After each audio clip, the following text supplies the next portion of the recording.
संजय राऊत बोलतायत, थेट आपण जाऊया. थुंकतो आम्ही अशा मॅचवर 26 महिलांचं कुंकू उजाड करून त्यांच्याशी तुम्ही क्रिकेट खेळताय. लाजा वाटत नाही का तुम्हाला? खरं म्हणजे मीडियाने असे प्रश्नही विचारू नयेत अशा प्रकारचे. हा पैसे 1.5 लाख कोटीचा जुगार, 1.5 लाख कोटीचं गॅम्बलिंग कालच्या मॅचवर झालं. 1.5 लाख कोटीचं. आणि अधिकृतपणे कालच्या सामन्यातला 1,000 कोटी रुपये पाकिस्तान क्रिकेट बोर्डाला मिळाले. आणि 1.5 लाख कोटी जुगारातले किमान 25,000 कोटी पाकिस्तानात गेले. हा पैसा कोणासाठी वापरला जाणार? तर आमच्या विरुद्ध वापरला जाणार. हे काय सरकारला कळत नाही? हे काय गृहमंत्री अमित शहाना कळत नाही? हे काय जय शहाना कळत नाही? हे भारतीय क्रिकेट बोर्डाला कळत नाही? सुनील गावस्कर यांनी काल सांगितलं. गावस्कर काय म्हणाले काल? सुनील गावस्कर काल म्हणाले की भारतीय क्रिकेट संघाची खेळण्याची इच्छा नसली तरी सरकारने खेळायला भाग पाडलं, सरकारने परवानगी दिली. सरकारने जर हा सामना खेळायला परवानगी दिली नसती तर भारतीय क्रिकेट संघ खेळला नसता. हे सुनील गावस्कर सारखा एक टोलेजंग क्रिकेटपटू सांगतो. लक्षात घ्या. नाही, पण राऊतसाहेब, काल नाणेफेकीनंतरही भारतीय संघाचा कर्णधार सूर्यकुमार असेल किंवा भारतीय खेळाडू असतील यांनी पाकिस्तानी संघाशी हस्तांदोलन करणं टाळलं. सोडून द्यावं ही ढोंग नाटकं. ह्याला नाटकं म्हणतात, ही ढोंग म्हणतात. हे मोदींचं सगळं जे व्यूहरचना असते त्याचा तो भाग असतो. मोदी गेले तिथे चीनमध्ये आणि पाकिस्तानच्या प्रधानमंत्र्याकडे पाहिलेही नाही. बाजूला उभे होते ते. पाहिले नाही पण होते ना तुमच्याबरोबर, तुमच्या रांगेत. हस्तांतरण केले नाही तो, पण ते होते तुमच्याबरोबर. तेही चीनच्या प्राईम मिनिस्टरला भेटले, तुम्हीही भेटला. तसंच आहे ते. खेळलात ना मैदानावर त्यांच्याबरोबर. हा, शेक हँड केलं नाही हे सांगताय कोणाला तुम्ही? आम्हाला सांगताय. आम्ही का मूर्ख आहोत तिकडे? या देशाची जनता, भारतीय नागरिक. थोडं जरी राष्ट्रवादाचं रक्त कोणाच्या लोक फासावर गेले हो देशासाठी. लोक शहीद झाले पहलगावमध्ये, पुलवामामध्ये. आणि तुम्ही एका मॅचवर क्रिकेटपटू बहिष्कार टाकू शकत नाही पैशासाठी? भगतसिंग, राजगुरूचं नावं घेता ना तुम्ही. अशफाकुल्ला खान वगैरे जे फासावर गेले देशासाठी. आणि तुम्ही फक्त शेक हँड केल्या नाही याचं काय कौतुक आहे या भाजपच्या लोकांना? बघा बघा, त्यांनी शेक हँड केला नाही. शेक हँड केला नाही.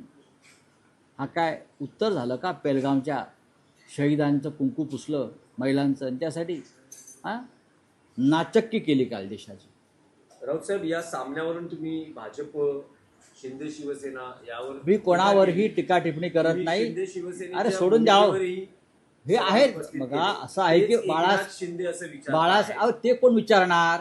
बाळासाहेब ठाकरेंचा फोटो लावणं बंद करा.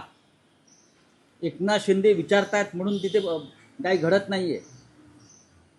बाळासाहेब ठाकरेंनी भारत पाकिस्तानच्या सामन्याला विरोध केलाय. दहशतवाद आणि सामना एकत्र होणार नाही बाळासाहेब ठाकरेंचं म्हणणं आहे. तुम्ही आम्हाला का प्रश्न विचारताय? एकनाथ शिंदे आम्हाला प्रश्न विचारणार? अमित शहाच्या मुलाला विचार, त्यांना म्हणावं तुम्हीच मला प्रश्न विचारायचा नाही. एकनाथ शिंदेसाठी उभा नाही मी इथे. मी शिवसेनेसाठी उभा आहे बाळासाहेब ठाकरेंच्या. हां, मला काय तुम्ही सांग. अहो तुम्ही विचारूच नका मला. हे निर्लज्ज लोक आहेत. हे निर्लज्ज लोक आहेत सगळे. भारतीय क्रिकेट संघाचा आणि भारत पाक क्रिकेट सामन्याचा निषेध करणार असतील ते तर मला प्रश्न विचारा त्यांच्या वतीनं. मी उत्तर द्यायला तयार.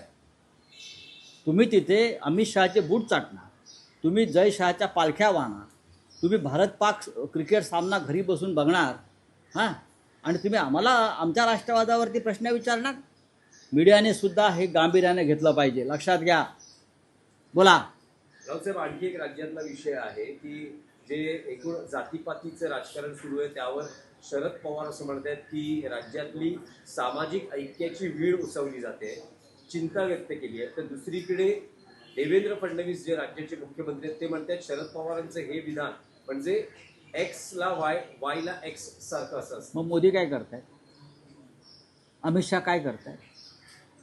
राष्ट्रवादावरती प्रवचनं झोडायची. हां, आणि पाकिस्तानबरोबर क्रिकेटचे सामने खेळायचे. हे भारताची XYZ आहे ना केलेली त्यांनी. मी दुसरा शब्द वापरणार नाही. भारताच्या राष्ट्रभक्तीची, हिंदुत्वाची त्याने XYZच केलेली आहे. देवेंद्र फडणवीस यांनी ह्याच्यावर जरा बोललं तर बरं होईल. शरद पवारांसारखं नेतृत्व महाराष्ट्रात आहे यशवंतराव चव्हाणांनंतर. तुमच्यात असे टोलेजंग पर्सनॅलिटी निर्माण झाल्या नाहीत, ही तुमची पोटदुखी आहे. ज्या शरद पवार साहेबांनी महाराष्ट्राला एक दिशा द्यायचा नक्कीच प्रयत्न केलेला आहे. राजकीय वैचारिक मतभेद असू शकतात तो, पण अजून तुम्हाला मोदीने पंतप्रधानपदी चिटकवलं आहे म्हणून तुम्ही नेत्या. तुम्ही काय सहकर्तृत्वावर झालेलं नाही. तुम्हाला मोदीनं जसं पूर्वीच्या काळामध्ये सरकारी खात्यात चिटकवायचे मंत्री वगैरे, मुख्यमंत्री ओळखीने, याला पोस्टात चिटकवलं, याला PWDमध्ये चिटकवलं, तसं त्यांना मुख्यमंत्री पदाच्या कार्यालयात चिटकवलं आहे म्हणून तुम्ही नेत्या. यशवंतराव चव्हाणांपासून बाळासाहेब ठाकरेंपर्यंत, शरद पवारांपर्यंत ही नेतृत्व जनतेने निर्माण केली. ही कर्तबगार नेतृत्व लक्षात घ्या. चिटकवलेले नेतृत्व नाहीत तुमच्यासारखे. नोकऱ्या चिटकवतात तशा सोडून द्या. चला हिंदी की बात बोलिए. जाऊ द्या क्या हिंदी. लोढांनी काल एका कबूतरखान्याचं उद्घाटन केलंय. मग देवेंद्र फडणवीसांचं काय म्हणणं याच्यावरती आहे? सुप्रीम हायकोर्टाचा निर्णय तुम्हाला मान्य नाही का? तुम्हाला महाराष्ट्रातल्या जनतेचा आरोग्याचा विषय मान्य नाही का? लोढा साहित्य संघाच्या निवडणुकीत जाऊन मतदान करतात, त्यांचा आणि साहित्य संघाचा संबंध काय? काय तो भूखंड पण जातोय आमचा?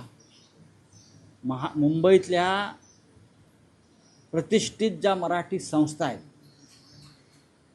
आणि त्यांच्या जागा मोक्याच्या जागी आहेत, तिथे देवेंद्र फडणवीस यांचे निकटचे बिल्डर राजकीय लॉबी आहे, त्यांचं लक्ष आहे. त्याच्यामध्ये साहित्य संघ, मुंबई मराठी पत्रकार संघाची आझाद मैदानाची जागा, मुंबई मराठी ग्रंथ संग्रहालयाची जागा. बरं, इथे हे सगळे लोक घुसून मराठी माणसाच्या या शिवाजी मंदिर या सगळ्या जागांवरती अशा पद्धतीनं हळूहळू गोगलगाईच्या पायानं कब्जा करून लोकशाहीचं नाव घेऊन हे कधी झाले मतदार साहित्य संघाचे? कसलं पॅनल? कोण आहे ते? कोणती लॉबी? भालेरावांच्या नावानं ज्यांनी साहित्य संघ स्थापन केला त्यांच्या नावानं एक पॅनल डुप्लिकेट उभं करून बोगस मतदार निर्माण करून साहित्य संघाची जागा तुम्ही ताब्यात घेताय. मराठी माणसाच्या अस्मितेची जागा आहे. पत्रकार संघाच्या जागेवर सुद्धा लक्ष आहे. मुंबई मराठी पत्रकार संघ आणि प्रेस क्लब डेव्हलपमेंटच्या नावाखाली मला मी आत्ता सांगतो आहे, मुंबई मराठी ग्रंथ संग्रहालय ही प्रतिष्ठित संस्था आहे. दादर सार्वजनिक वाचनालयाची इमारत, या सगळ्या जागांवर हे जे फडणवीस यांच्या भोवती जे कोंडाळा आहे बिल्डरांचं अमराठी, त्यांचं लक्ष आहे. अत्यंत धोकादायक असा विषय आहे, गंभीर विषय आहे. आणि यासाठीच उद्धव ठाकरेवर राज ठाकरे यांना एकत्र येऊन लढावं लागतं आहे. बोलिए. मैं उसके बारे में बोलूँगा. बोलिए.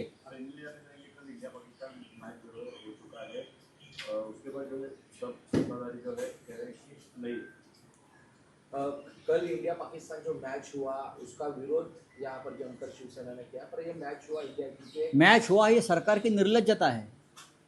अगर मैच हुआ है, चाहे दुबई में हो, चाहे अबू धाबी में हो, चाहे ट्रम्प के मैदान में हो, अगर भारत पाकिस्तान मैच खेला है तो हमारे फौज का, हमारे शहीदों का, और जिसने सिंदूर का जिस महिलाओं का उजाड़ा है वो सभी महिलाओं का अपमान है.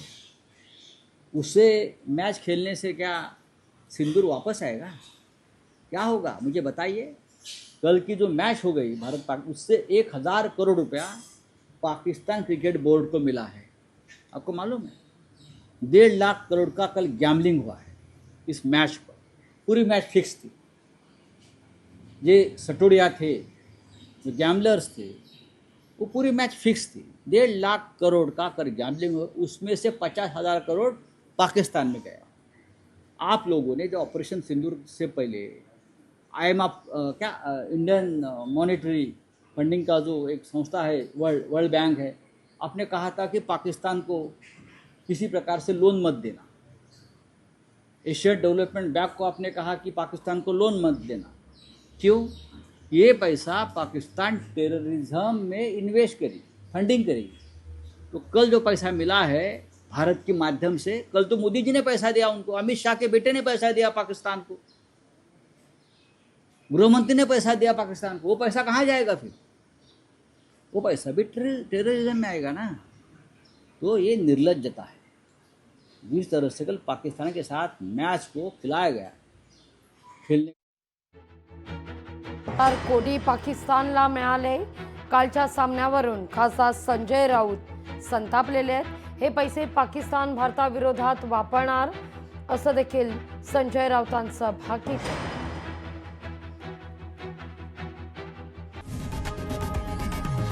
लोकशाही मराठी ऐका, पहा, जागरूक रहा।